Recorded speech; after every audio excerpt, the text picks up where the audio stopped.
name is Casey, and this is the Oracle Podcast.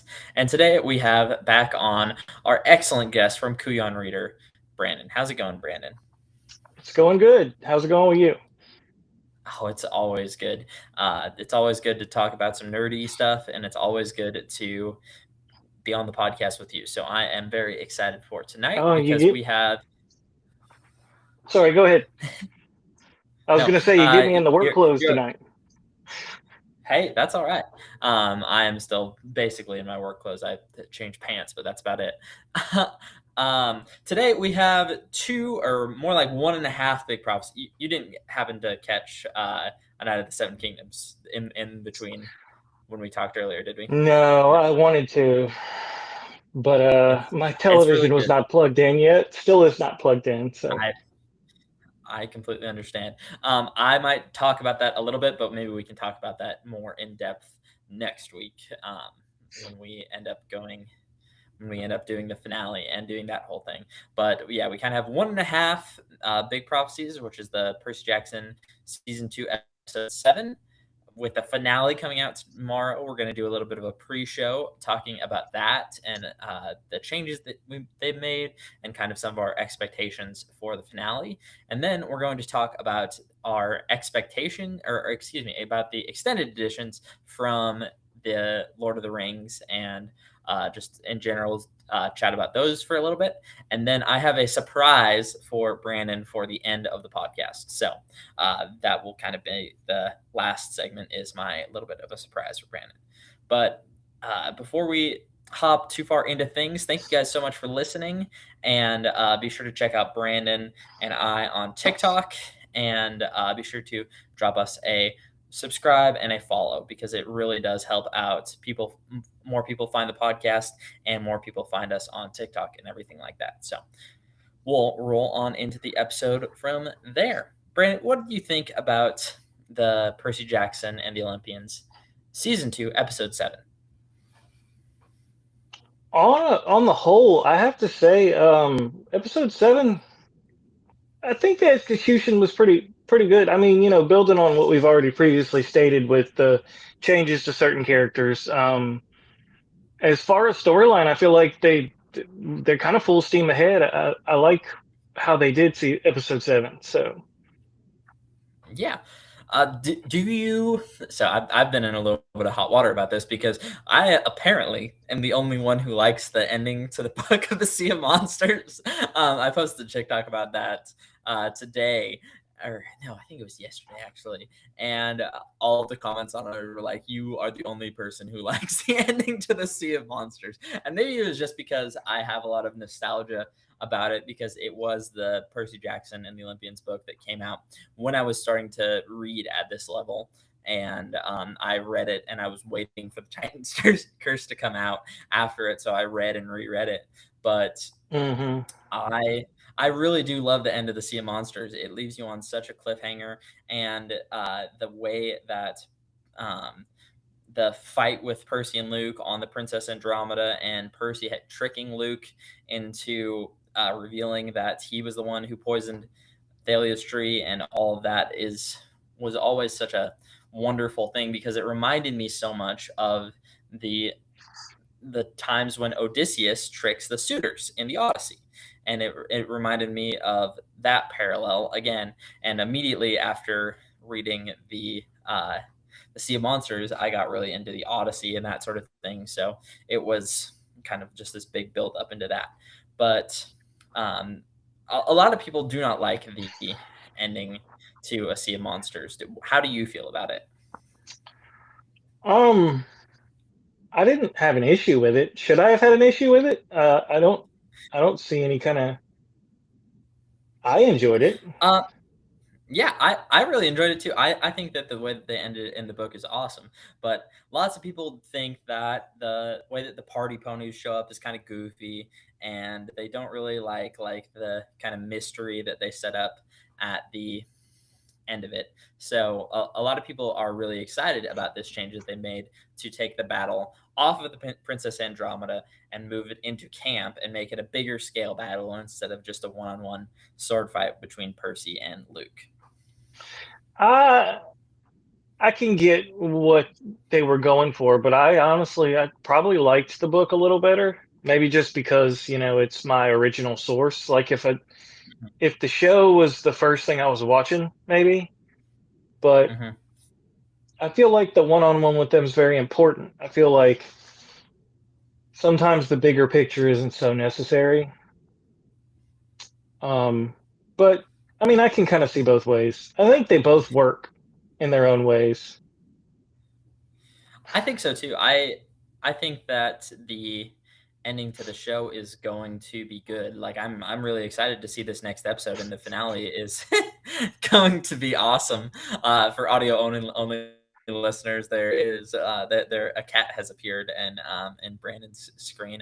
She wants to have or they want to have Yeah, their word to say. he's Yeah.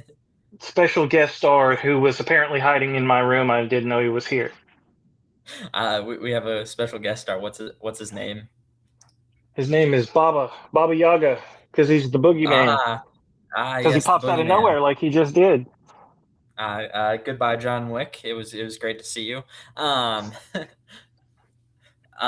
yeah, but I really am really excited about this ending. I think that they are setting it up to absolutely stick the landing. A few points that some people made to me about why they are more excited for this ending is that the fact that Luke is going to have to go home to camp and have to be confronted by a bunch of campers who he put in danger. Like obviously there's the Iris message in the original version, but this will be a much more Yeah, personal uh like a much more personal attack and confrontation of them, and it is it's going to be a lot more personal and a lot more real for Luke. One argument that I have against it is it kind of cheapens what happens in the Battle of the Labyrinth. Like that is the first time that camp is really like attacked on a full big scale, and that kind of makes it yeah. a little bit less. They didn't. It takes the build up out. It takes a lot of punch out of it, really.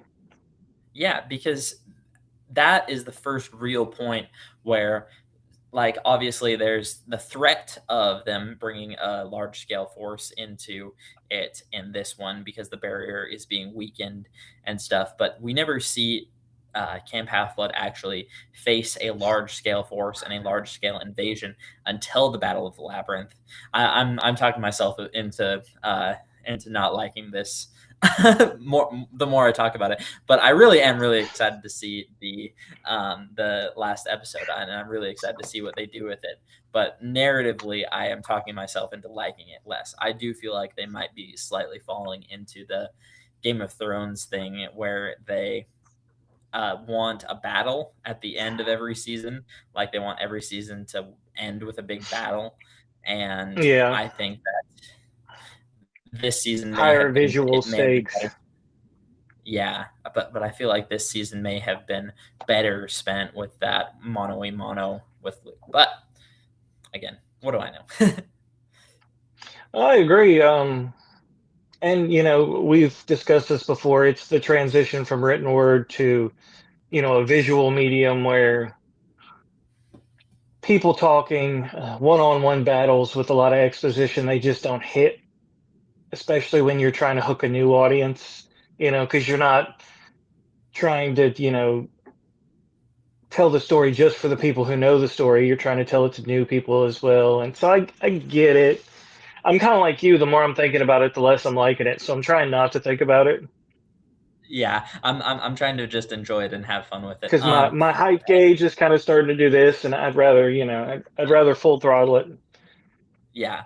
Another thing that is kind of interesting is Percy is more of he's not like Darrow where he is going to spout a full on monologue at somebody before he before he sword fights them. He's more of like a quipper, like Spider Man. Like Yeah, he's gonna have some funny quips witty and some one liner. takes. Yeah, Yeah, but he's not going to talk about how he trained all like he spent the whole rest of the summer last summer training and trying to get as good as Luke yeah. because There's he no was Roman scared. senator speeches. Yes, yes.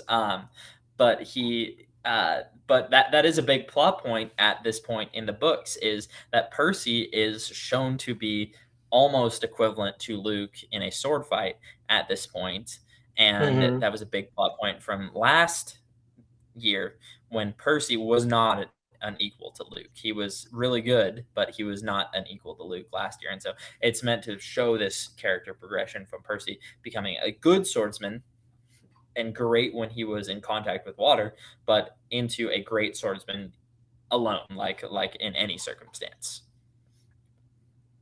Yeah, and I feel like by the end of book two, maybe mid into book three, he gets more of a accepting of his responsibility. I feel like he grasps the whole the concept of what's happening, and the stakes. I guess the stakes become a lot more real by the end of book two to me. Like I feel like in book two, like when he gets on the Princess Andromeda for the first time, and he's like, "Oh, whoa! Like this dude's got a whole army of monsters." Yeah. And I know that in the book, the humans on the ship were like zombies at that point. He didn't have all his camper people yet in the books, as far as I remember. Correct? Yeah, But so he had some demigods, but not near as many. And that's another point that I want to talk about a little bit later, but I'll let you finish your point first. okay, yeah. But just I guess maybe stepping into more of a leader type role, Yeah. becoming what Luke was at the camp before, they lost Luke. Now he's trying to become that kind of main male camper. Yeah, he's trying to become the protagonist at camp, which he really.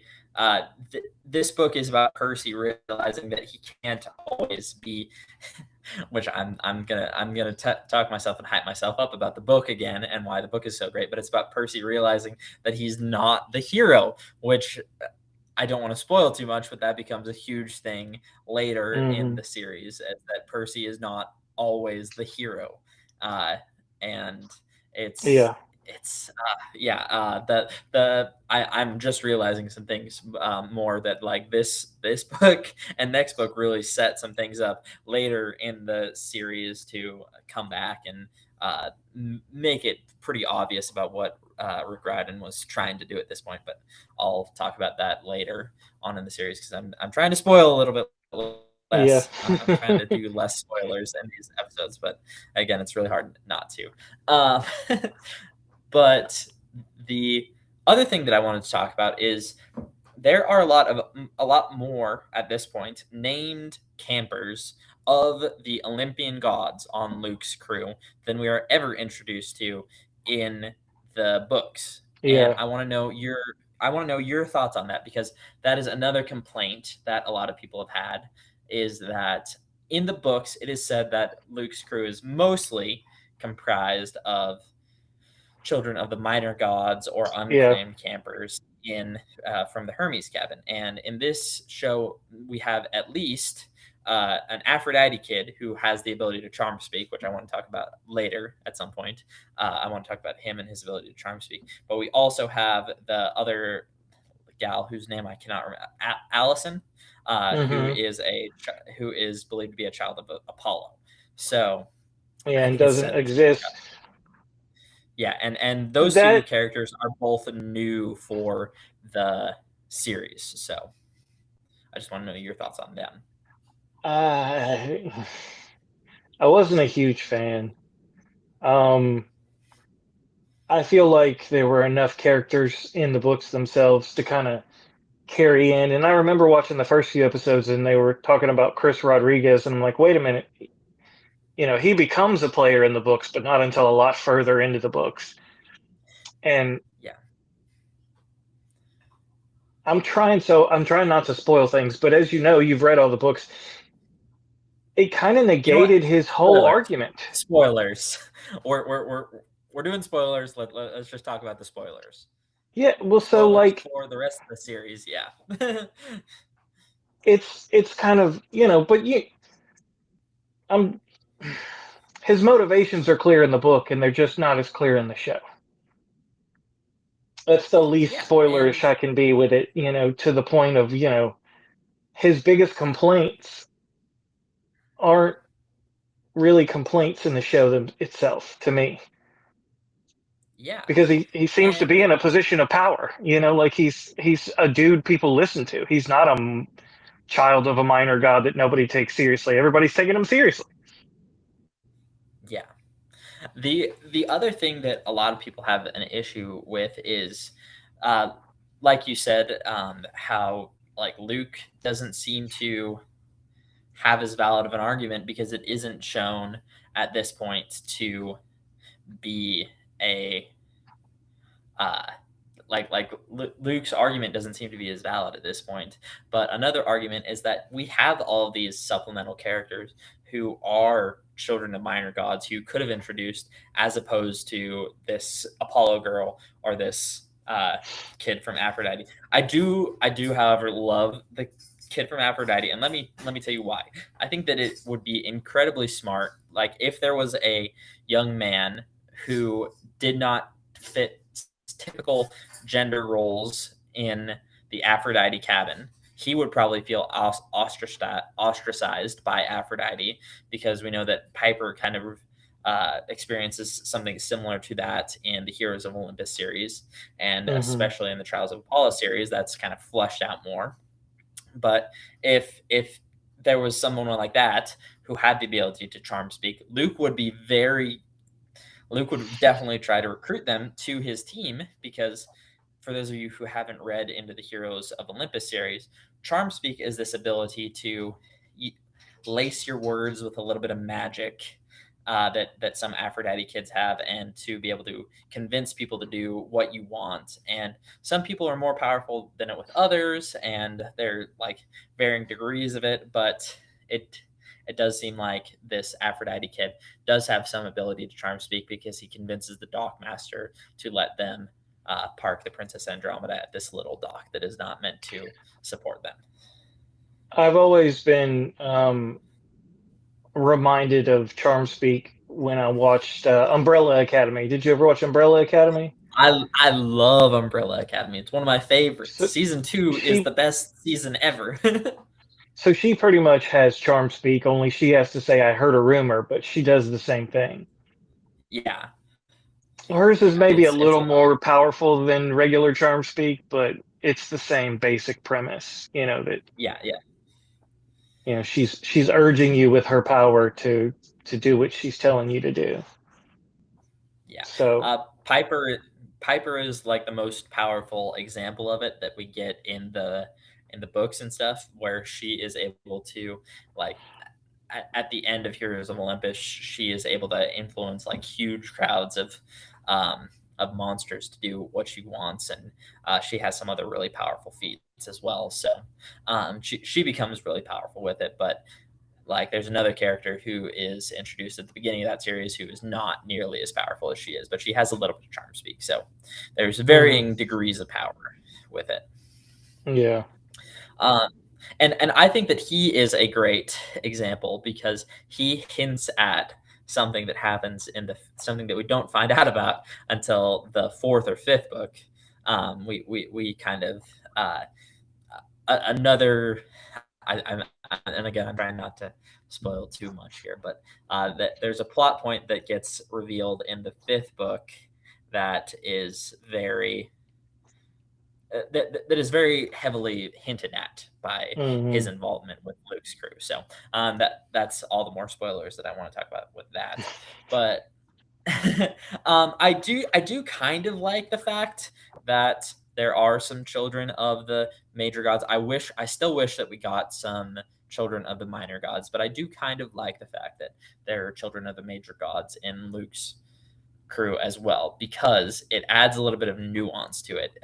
It shows that some kids from the major gods still feel ostracized because their parents haven't been, like, the Olympians haven't been great parents to their kids either. They've been No, ignoring them. They haven't been claiming all of their kids. Like, there's some nuance there. So I do kind of like that, but I definitely argument with it, and I do see how it definitely weakens Luke's point about them being an army of children of the minor gods. But again, neither here nor there. I feel like, and this is building on what we've discussed before, there's they're taking more of the black and white of the story and mixing the gray in between. With the children Yeah, of the major gods are now players, because in the books, if your parent was a major god, you would never stand against them. And I get that, they're kind of taking the YA out of it. They're going for a more mature storyline, which I can kind of get, but then at the same time, I kind of just want what I know. So, yeah, I definitely get it. but on the whole, it's still really good. It's still a great adaptation. So I'll give them that. I, I had so much fun watching this episode. I was cheering, I was whooping, I was hollering, especially when the charm speak got mentioned, when Clarice took on the 5 kids at once, when Percy Hmm. called Annabeth wise girl. Like there were so many moments in this episode that felt specifically tailored to make fans of the books very happy. And so Hmm. I had so much fun watching this episode that it's hard for me to have anything like to say anything really really bad about it because I just had so much fun watching it, and It it's not was. It was a exactly great episode. yeah it had me the the blue Prius showing up at this point in the story. Oh my land, I'm being so loud in the microphone. I'm so sorry. At the blue Prius showing up at this point in the series is so hype. For those of you who have read further into the books, you'll know exactly what I'm talking about. But there's a blue Prius that becomes very important later in the story, and Yeah, we yeah, get a we get to see it here. So I'm excited about that. um, what else is there? Sally Jackson. It's always good to get more Sally Jackson. Um, yeah, yeah. She hits a lot harder in the show. Like she's great in the book, but she does. she's great in the book as a presence almost more than anything else. Like she's Yeah, not and actually present like she is in the show. yeah, and she's there in the show, and she absolutely shines. I mean, her dialogue with Percy. Excuse me, her dialogue with Percy from the first season is incredible. Them talking or like her comparison to Perseus and his mother is incredible. Uh, all of it is amazing, and so I do Hmm. absolutely love her and her ability to absolutely steal any scene that she's in. She is. She's good. I always felt like when I was reading the books that like Rick Riordan kind of was like, I'm going to take the stuff I didn't like about the Harry Potter series and kind of turn it on its head. Like Uh, because she's almost the equivalent of the Dursleys, right? Like in the books, you really only get her at the beginning and the end yeah, for the most part. But it's the opposite where he goes home and he's, chided and abused. She's the yeah, opposite. She's nurturing and welcoming and then, loves and like adores him, and yeah, and is always there, and yeah, I always make bad guy. I mean, it makes me sound like a bad guy, and I get all kinds of hate. But I always tell people when I'm like, you should read the Percy Jackson books, and they're like, well, what's it about? I'm always like, well, if you really liked Harry Potter, imagine the main character if he had a backbone, yeah, and a big mouth, and yeah. that's nothing against Harry Potter. He just he kind of whines about his circumstances a lot in the books. Yeah.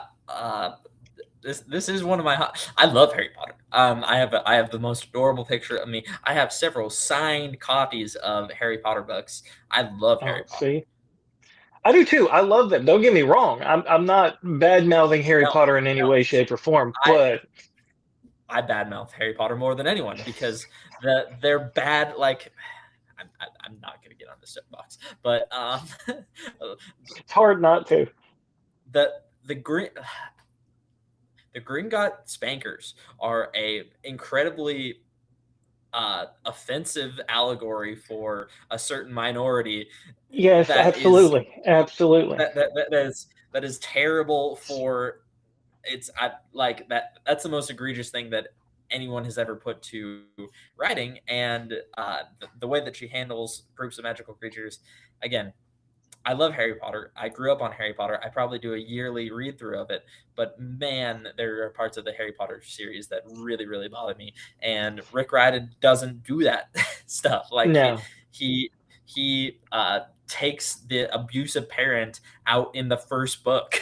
Like he Mm, doesn't send Percy home to live with an abusive parent every year because they get turned into stone. Like I I would recommend people read Percy Jackson over Harry Potter yes, 10 times out of 10, but I have a I agree. nostalgic I place in my heart concur for Harry 100%. Potter.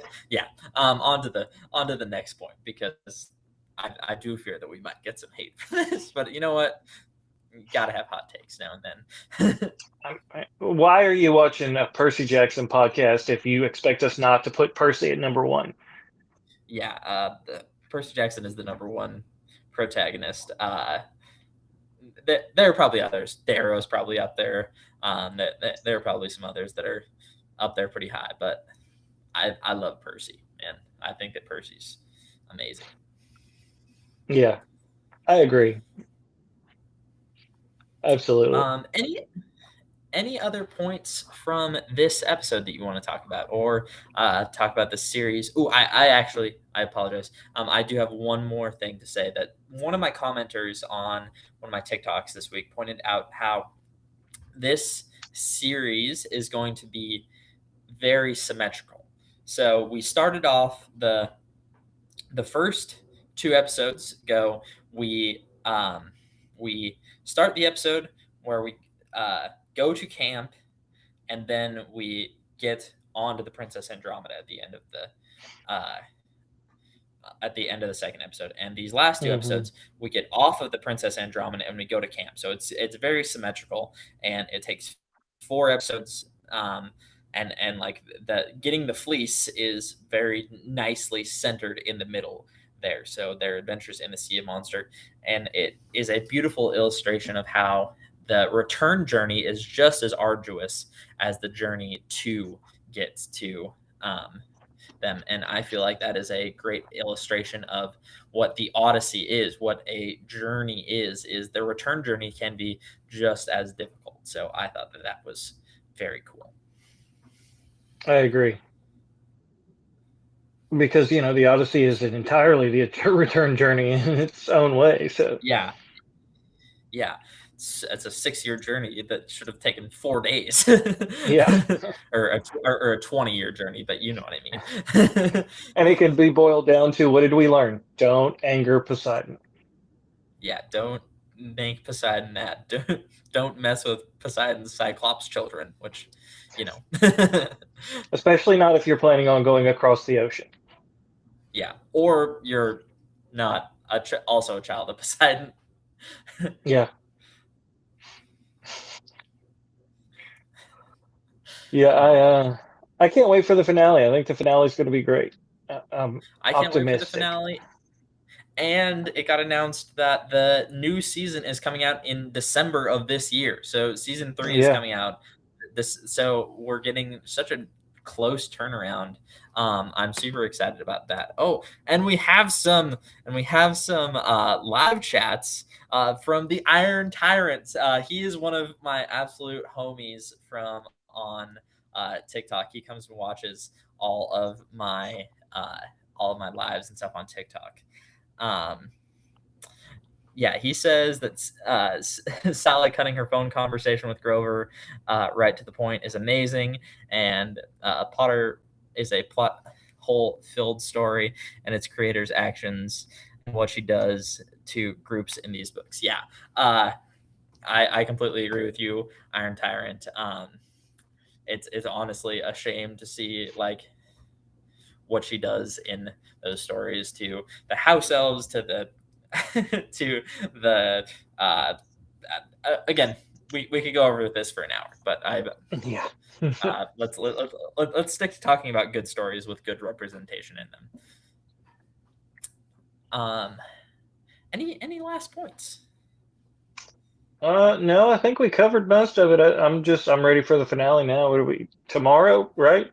Today's Tuesday. I This yes week has yes been yes crazy. tomorrow.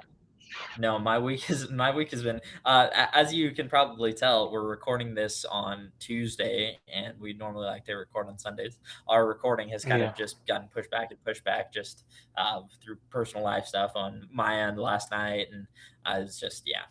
So we're glad that you're here watching live with us, Iron Tyrant. Thank you so absolutely. much for hanging out. But on to the next point. So we are going to discuss the extended editions of Lord of the Rings, and we're going to talk about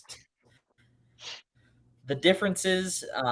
Do we want to? We could probably talk about one at a time, honestly, and talk about I like the could, differences one at a time, and yeah, I could sit here because for there hours. is enough differences. Yeah. Let's just talk about Fellowship this time, and we can kind of spread this out to a three-part series. And maybe if anyone else, if we might have more guests next episode, potentially. We might have one of Brandon's buddies, and then one of my other friends might also come on Sunday. So we might have a four-person panel to discuss the finale and some other things next time. But for now, let's just talk about the Fellowship of the Rings Extended Edition. What are some of the changes or additions that they made to the Extended Edition that you like about the Fellowship of the Rings?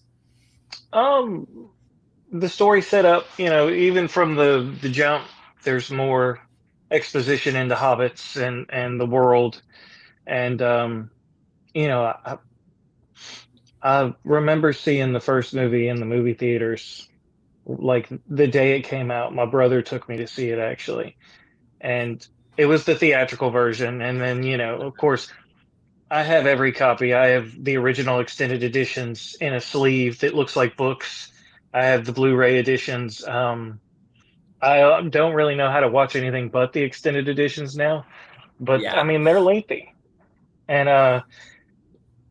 I've I was shocked at the amount of emotional weight they still held because if for background, I took my son to see them in the movie theaters this weekend. They did Fellowship of the Ring on Friday, Return the Two Towers on Saturday, Return of the King on Sunday. And even in the first movie, he was like, it's like I'm watching it for the first time, even though I've seen it a billion times, because I forced him to watch it a billion times. But he's yeah, 11 now, so it's he's looking at it with fresh eyes, and he was enjoying himself a lot. And just things like the trolls get mentioned. You get to see the troll statues in the extended editions. yeah, Um, it's more fun. It's more story. It's kind of like we said about Percy Jackson. It's better in a series, but with the extended editions, at least you get 30, 45 extra minutes of footage and things that if you watch the theatrical editions, sometimes they don't make a ton of sense without the extra clips, and they just have everything has a little more weight to it because there's just more story. And they're just I love those movies. And I'm sitting in the theater with my son and I've seen these movies 50 times. We watch them multiple times a year. And things like, just random thoughts like I'm thinking about the power of the ring, right? And it's hmm it's this it's this all powerful, mind clouding thing. I mean, the journey from the Shire to Rivendell, even, which was a couple days, a week at most. And I get that Frodo was wounded and that didn't help, but we, when you sit down and you think about it, they mention it in the movie. Bilbo had that ring for 60 years and was still a relatively normal, not Gollum level psychopath about the ring. Like he yeah, had his little ticks, he sometimes you'd see him be like, oh, okay, but yeah, yeah. for the most You part, see him reach up and make sure that it's in his pocket every once in a while. yeah. And so it's kind of like I feel like not enough credit was given to him to be able to handle it for as long as he did. Just a No, random thought. I have 1,000 random thoughts about those movies, and I won't go into every single one of them. But they're just they're so timeless. Like the way Peter Jackson was able to do, just size comparisons and using, smaller people as stunt doubles, and then knowing all the goofy nonsense from behind the scenes. I know from like watching the appendices, the being like I know that John Rhys Davies, who plays Gimli, is really tall in real life. So he was yeah, naturally taller than all the Hobbit actors. So they didn't have to use size comparison shots with them because he was just naturally like a foot and a half taller. yeah, And just goofy stuff like that. And we're watching the Two Towers, when Aragorn kicks the helmet, and I'm like, "Hey, yeah. Lincoln, did you Do know you that know? that scream is real because he broke his toes?" And it's just kind of like, The classic, the yeah, classic. yeah. And when they first get to let's see, when they're trying to get to the prancing pony and they're walking down the street, and you see the dude chewing the carrot, I'm like, "Hey, Lincoln, that's Peter Jackson. That's the director." That's Peter Jackson. He's chewing a Yeah. And he's carrot. like, "Who? Who's what? I don't know who Peter Jackson is." And I'm like, "Okay, fair enough, but you do he's now." he's he's he's an alter ego of Percy Jackson. Right. He's one of the names that Dionysus calls Percy Yeah. Jackson. Peter Johnson, Peter Jackson, Peter everything. Johnson, Peter Yeah. Johansson. uh, But oh yeah, no, man. it was a great time. And I think they're playing again this weekend for anybody interested. Yeah, I think they are as well. That they're at least playing it in the AMC that's close to me again this weekend. So I might even have to go check it out because it's supposed to be cold and nasty this weekend where I'm Oh at. yeah. So we're supposed to get a bad cold front end. So I'm gonna be looking for something to do inside, and that it definitely sounds right up my alley. But another moment that I absolutely love, specifically from Fellowship of the Ring, is when they are leaving for Rivendell, um, and they are walking, and that they're setting out, and Frodo doesn't know the way to go. He Hmm. doesn't, or Yeah. no, Yeah. it's when they're leaving Rivendell, and Yeah. And he asks him which way and is Mordor. which way to Mordor, and Yeah. that is just a little scene that probably didn't need to be in the theatrical cut, but it just shows that Frodo really was not prepared for this journey. He was not the one who was he should not have to take this journey, but he has taken it upon himself, and he has taken the burden and the weight of this journey upon himself, even though he does not know the way. And it gives me goosebumps just even thinking about that because Yeah. it's such a little scene, but it's so powerful and it holds so much weight. So I just love that. My my two of my favorite points in the whole movie are both Pippin. Um, and and the funny thing is I never realized this, and I've seen these movies, I'm kidding you not, probably 50 times each. But so when they're having the breakfast, and he has his whole second breakfast spiel, and he's like, what about breakfast? We've already had breakfast. Yeah, we've had one, but what about second breakfast? And he does all that. And Yeah. so Aragorn throws the apple, and Mary catches it, and he hands it to him, and he looks at the apple, and right as he's looking at it, another one comes and whops him on the head, and he looks up. So cut to the Two Towers. Okay, close to the end of Two Towers. Mhm. We've flooded Isengard, right, and he's got his little pantry in the back, which is not in the main cut of the movie. Yeah, yeah, And I love that. That's one of my favorite things in the whole the right, whole and thing. then so Mary's like, "Oh, I'm starving. What am I supposed to eat?" And right as he says that, you can see the apples floating up behind him, but they don't Yeah. see him yet. And then Pip sees the apple, and he picks the apple up, and he looks up, and he's like, and I'm like, I never realized he did that. That's so until I funny. saw it in the theater, and I was like, okay, because the other apple whopped him in the head, so he's still Yeah. got a little apple PTSD. He's looking up like, where the heck did this come Okay. from, Okay. Where's the second one? I'm ready for it now. right? And that's when he turns around and he sees all the other food, and he's like, oh, here we go. But yeah, and so that one, and then my other favorite one is, of course, at the end of the meeting of the fellowship when they come running up and they're like, we're going too, and he hits them with the, well, you need men of intelligence on this mission quest thing, and he's like, that rules That's you out, Pip, and he goes, hey, wait a minute. His hey, his wait a facial minute. expressions are so great. Yeah, Billy Boyd, he's a great actor. that they're both Then you great get the actors. great, where are we I going? yeah, I love the bit where whenever they're talking to the public now, they are always petitioning the actor who plays Aragorn to be buried with him because Mary and Pippin weren't both of them buried with Aragorn in the book lore. Yeah, I believe so. Yeah, I think so. So fact check us if we're wrong, but the actors are are always petitioning the actor who plays Aragorn to be buried with Yeah. him in real life. So I think that's always funny. I think that So I the we'll probably talk about that more in the Return of the King one that we do in a couple episodes. But the Fellowship of the Ring is such an amazing movie in general, but the extended edition really is something special.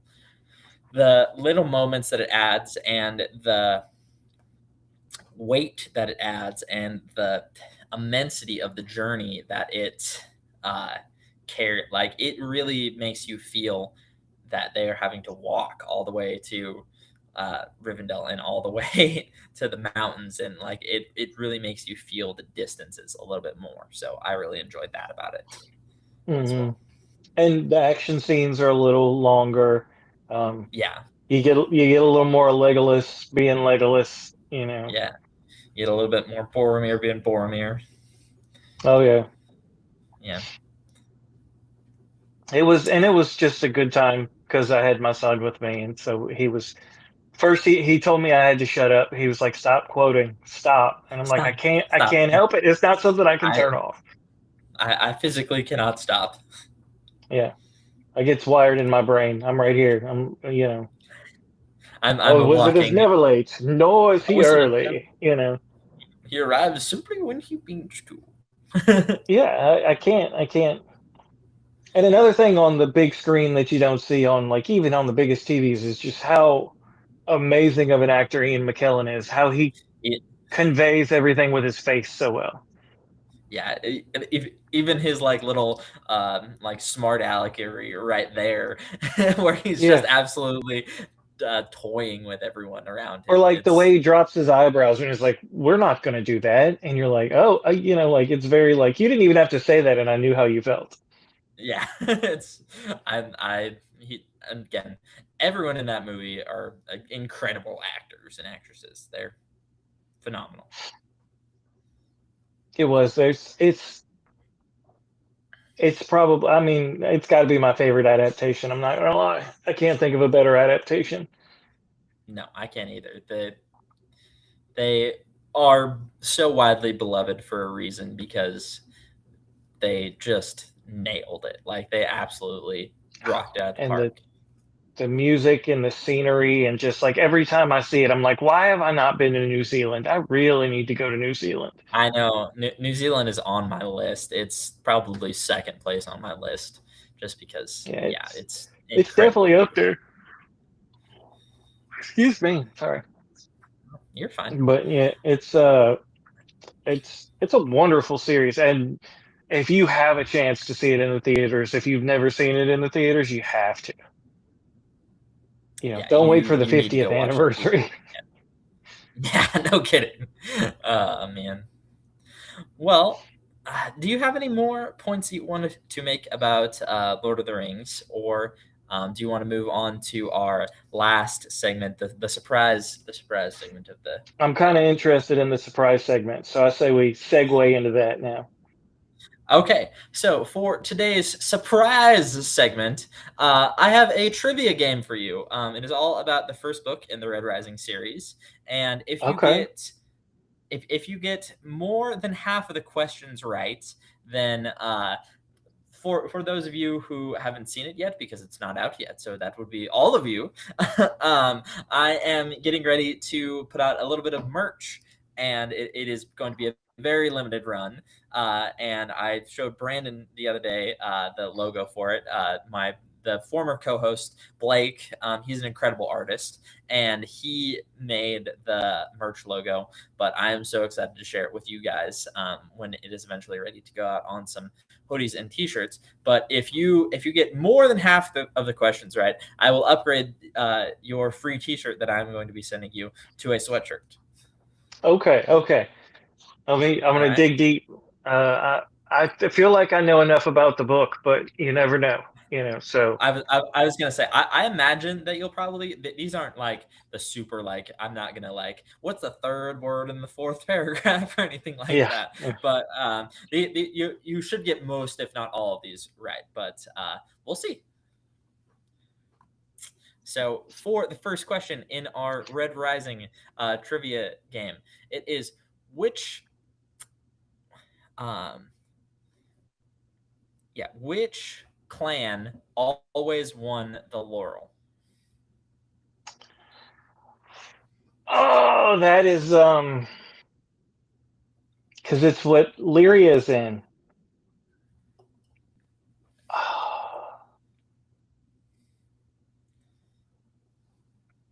Oh, is it Lambda? No, no. It that Lambda is what Dara is in. Okay. Dang. The correct answer was Gamma. Gamma. That's it. Okay, that's one. That's one. One, My friends are gonna one watch down. this and be so ashamed of me, being that I'm supposed to be the Red Rising guy. The Red Rising community is already in an uproar. um, what are the miners searching for, and why? The fuel. It's fuel for the starships, which is. Oh, I should have prepped for this. No, I'm just kidding. Um, Oh no, this is why it was a surprise. This is why it was a surprise segment. Helldiver of Lycos. He. I'll give you a hint. It It's is an. something three. It's what? Something three.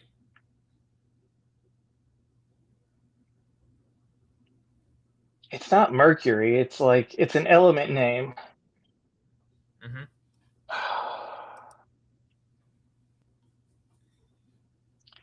I'm not. I know it's not hydrogen. It's You're very close with hydrogen, though. not nitrogen. Liquid nitrogen is what they use now in real life. Mm-hmm. I use so much liquid nitrogen in my day job. Oh, really? Yeah, I'll tell you about it later. But yes, I do So if the use a lot of liquid T2000 nitrogen. ever attacks, you got it covered, huh? Exactly. Yeah, I'm ready.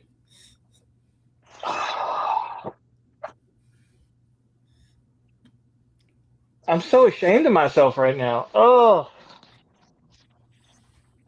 once you say it, I'm gonna be like, it's not carbon, No, you, and it's not helium. go. Isn't it helium? Is it helium-3? It's helium-3. It is. Okay, I'm not crazy. I kept wanting to say hydrogen, but I'm like, no, because Yeah, hydrogen. Okay. Yeah, the helium-3 mines of Lycos. Uh, yeah. I'll give you a half point for that one. I'll take it. Yeah. I should have gone with What my user gut because I tale? almost said helium at the beginning. Yeah. what does Mateo give to Darrow before he leaves for the Institute? What is he? What does he give to Darrow Oh, what before does he he? give to him? He Yeah, gives him the Hamanthus, doesn't he? The flower yeah, yeah. He gives him a Pegasus pendant that opens with and the reveals the Hamanthus in it, Hamanthus. which was which was Yeah. Eos Hamanthus flower. Hmm. Because Yep. that's like the You are whole at 1.5. catchphrase of the whole book is the red Hamanthus. The the Hamanthus. Yeah. Yeah. All right. Who exercises with Darrow to help him build muscle? Uh,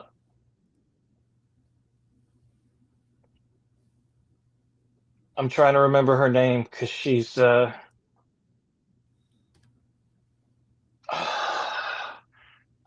Give so you a hint.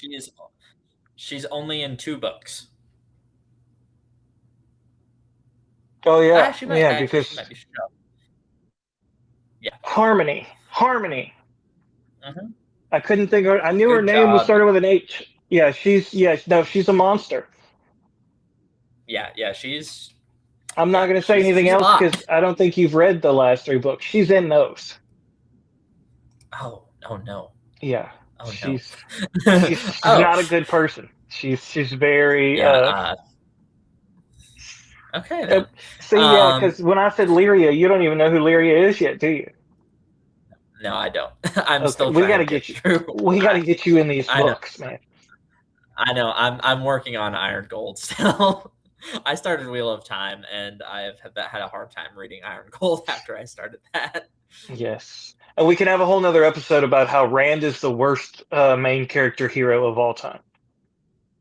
Okay, well, we'll talk about that when I get through a little bit more I'm of just Wheel kidding. of Time.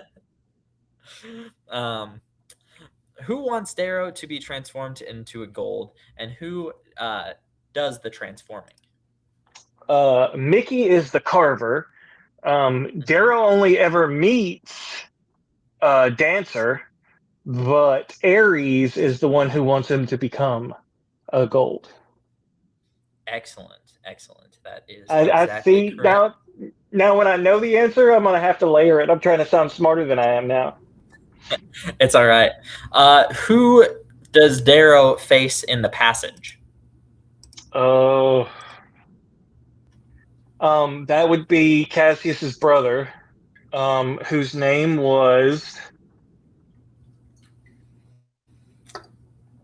because it's from one of my favorite quotes of Lightbringer too, and he says, "Because he's such a sweet, gentle guy." Um, Hmm. God, what was his He was the name? poet. Hmm. And it's another Roman name. Yeah, it is.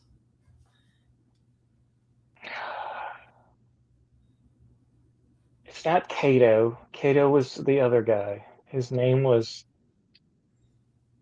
Oh, I want half a I point for named a. saying Cassius's brother. You can have half a point. You are now at 6 out of 7. His name uh, was Julian. Julian. Oh my gosh. We're gonna have to cut all of this out. You know that, right? I have a reputation to Yeah, uphold. yeah. We're carving this like the we're gonna do a Severo-esque hack job on this footage to I make sure I that no. will not give you any spoilers, but I will tell you there's a quote in Lightbringer where Cassius brings up Julian, or not Mhm. Lightbringer. There's a quote later in the books where Cassius brings up Julian, and it's one of my favorite quotes of all time. And he says, I feel like it's one of the ones that goes around on TikTok, isn't it? "Oh, it Isn't that does, one it of the does." ones that? He says, Yeah, you know, Julian says that I'm poor because of the company I keep, and he goes, "I feel quite rich now." yeah, yeah. Or I was poor then, I'm Why quite does rich now. yeah? Why does Darrow target House Apollo and House Jupiter in his campaign?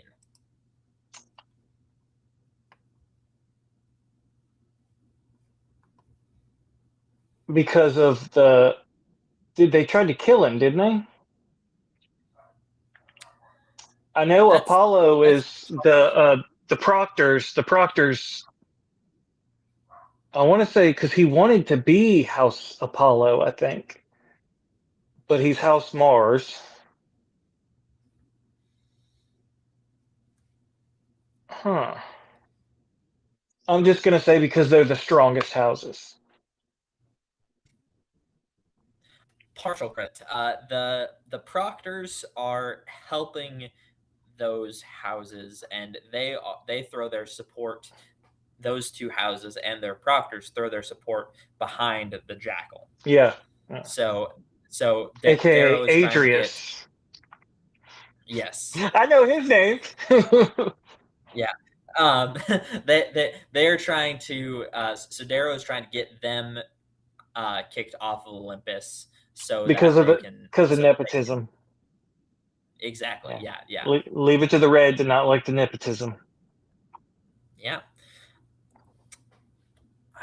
the oh I don't this is going to be probably the final question and it's a bonus extra question um what so there was one member of House Mars who was not drafted. He was not eligible for the draft because he was too important. What did his why or who was he? Why wasn't he eligible for the draft? And what did his mother own? See, now I got to reread the It's first book. it's a three-part question. And if you get any part of it right, then I will give you credit for it. So it's got to be Roke. No, it's not Roke. It's not Roke He because he who? What is his mother the own? character that I'm talking about. That the character that I'm talking about does not make it through the passage. Oh, he doesn't make it through the passage. No, and I honestly Oh, can't remember his name either. I know who you're talking about.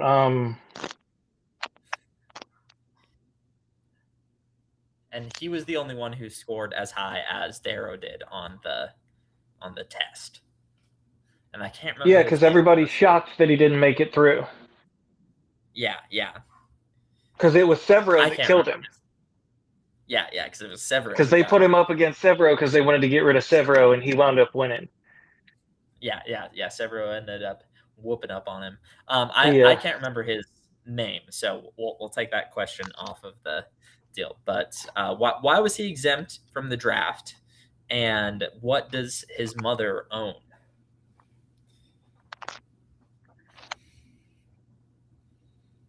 What is so important in the that series that it had to be like the dockyard, right?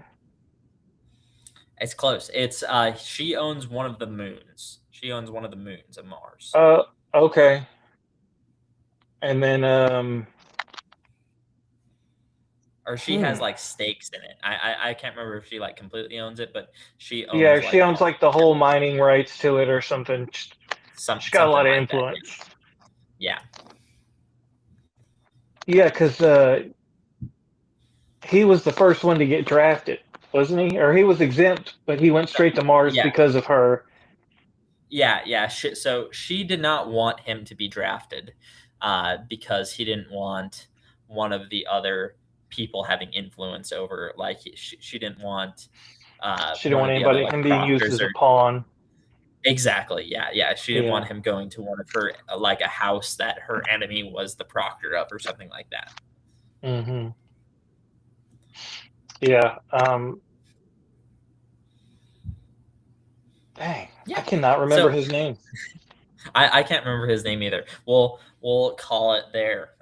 Thank you so much for participating in this little quiz show. You did in fact earn the upgrade from a t-shirt to a sweatshirt. So be looking forward to Just that. barely by the skin of my teeth. I'm so ashamed of myself right now. I guess it's time to reread Red Rising again. Oh man, what a shame. What a shame you have to read such a good book again. I know, and the crazy thing is, that's what I always tell people is it's like the worst of the series, but it's still a 5-star it read. it really like I don't know, man. Iron Gold. I haven't gotten to the end of it yet. I'm like dredging through the middle of it right now. I'm having Um, a hard time. the thing with Iron Gold is, and this is what I have to tell people all the time, it's all going to make sense. Like Iron Yeah, Gold is very important, but it's not. You don't realize its importance until you get into like Dark Age and Lightbringer. yeah. I have full faith in Pierce Brown. It's just I am in the dregs of it right now, and Yeah, it is a little rough at the moment. But and I am he very excited. starts the book off just making everybody mad. You know, Yeah, yeah, exactly. So, yeah, but I I'm had so still many gonna get people through that it. have been like, dude, why is Darrow being such a jerk? I don't like this at all. Why are they making him so bad? And it's like, just keep reading. That's what I tell You everybody. just have Just to, keep reading. yeah, you just have to get through it. So Yeah, it I'm all excited comes to out in get the through wash. that. Yeah, I'm excited to get through it, and I'm excited to keep reading Wheel of Time. I'm really enjoying Wheel of Time so far. Uh, I see some of the problems that people have with it for sure, but I am really enjoying it thus far. The magic system seems very interesting. I'm just kind of getting into that and learning more about the magic system and all of that. But I'm excited to learn more about that, and I'm excited for the season finale of Percy Jackson and the Olympians. Oh, I didn't even talk about Duncan Egg. If you guys have not been watching, or if you guys did not watch the season premiere of uh, A Night of the Seven Kingdoms on HBO Max, be sure to go watch it because it is incredible. I don't want to spoil too much because you haven't seen it yet, Brandon, but I read the it book, is an or well, the yeah, novella, if that's what you prefer to yeah, call it. yeah. It's an incredibly faithful adaptation. It is Is it? the I first can't wait. episode at least is incredibly faithful.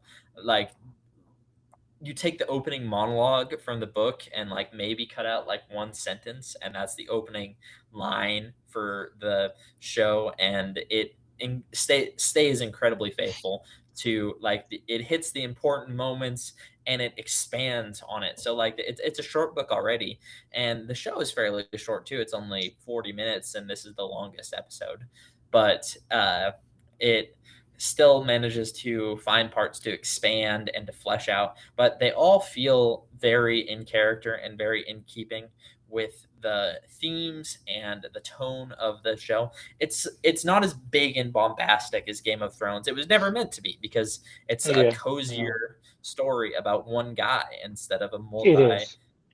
plotline thing. And so if you're looking for that big bombastic thing, wait for House of the Dragon to come out. But A Night of the Seven Kingdoms is an incredible story so far, and the first episode tells a very nice, succinct story on its own. So I love it.